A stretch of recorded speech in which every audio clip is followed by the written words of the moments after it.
由廣州市委宣傳部、愛奇藝、廣州廣播電視台聯合出品嘅重大革命歷史題材電視劇《風雨潮》人物命運版預告片今日發布。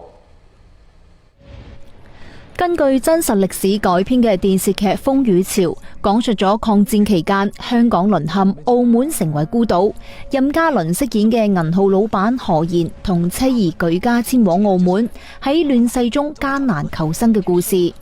期間，佢結識咗由藍盈瑩飾演嘅愛國青年喬欽苑，喺佢哋嘅共同努力下，愛國華商聯合各方力量喺金融、情報、物資運輸等戰線上，同日本特務漢奸展開咗一系列驚心動魄嘅暗戰。新發行的港幣是日本鬼子從匯豐銀行的金庫搶來的。大家打起精神來，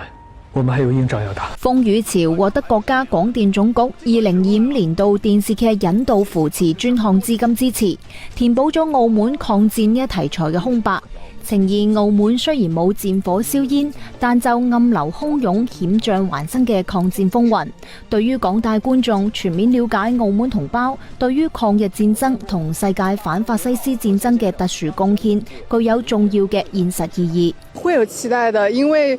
通過這些題材的電視劇的話，會讓我們對當時的歷史有一定的了解，然後也會激發起我們自己的愛國情懷。因為從小我們屬於長在紅旗下的這個事件裏面，更願意去了解在那個時期裏面每一個普通人物，他們是在這個歷史洪流的背景下是怎麼樣去成長的，那可能對我們來說是有觸動的。廣州電視記者姜佳出報道。